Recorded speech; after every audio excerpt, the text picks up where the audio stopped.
इसहाक हक़ानी साहब, क्या आपको भी लगता है कि 8 फरवरी से इलेक्शंस मजीद आगे डिले का शिकार भी हो सकते हैं? क्योंकि इसहाक डार के बयान के अलावा जो एक बड़ा इस वक्त कंसर्न है पाकिस्तान की सिक्योरिटी सिचुएशन आपके सामने है। पिछले चंद दिनों में पै दर पै जो हमले हुए हैं, आज भी तीरह में, खैबर के इलाके में, वहाँ पे दहशतगर्दों के साथ लड़ते हुए पाक फौज के 4 एहलकार जो हैं वो शहीद हो गए हैं। तो ये सिक्योरिटी सिचुएशन इम्पैक्ट कर सकती है इलेक्शंस को?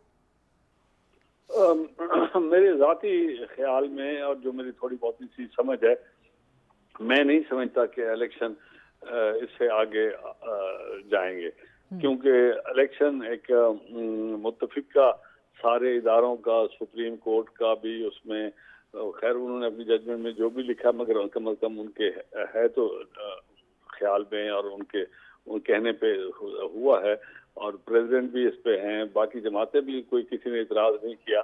तो मेरे ख्याल में इलेक्शन हो जाएगा। इसमें ये जो आजकल सिचुएशन है ना सिक्योरिटी की, ये चीजें जिंदगी का हिस्सा बन गए हैं, और इलेक्शन इससे ज्यादा ताकतवर चीज है जो मुल्क में इस्तेहकाम और फैलाएगी, और इंशाअल्लाह एक जो भी हुकूमत बने वो मुल्क के लिए बेहतर साबित होनी चाहिए और होगी। तो फिर इसहाक डार के बयान को किस तरह से देखते हैं आप?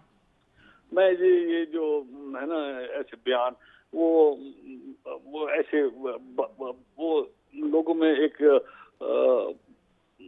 अच्छा उसका इम्प्रेशन नहीं जाता कि एक दिन फैसला हो और उसके 4 दिन के बाद कोई भी एक सिक्योरिटी का कोई मसला आ जाए तो हम सारा कुछ छोड़कर कहते हैं कि जी इलेक्शन खत्म हो जाएगा।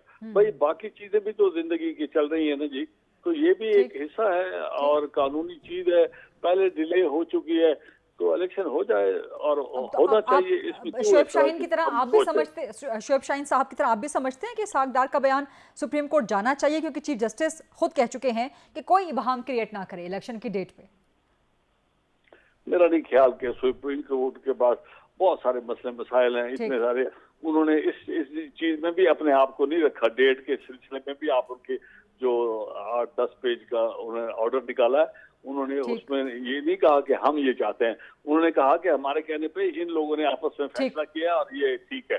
तो लिहाजा मेरा ख्याल में सुप्रीम कोर्ट को हर आदमी के सियासी बयान के ऊपर बात करना उनके लिए मेरे ख्याल में मुनासिब भी नहीं है और ना ही करना चाहिए।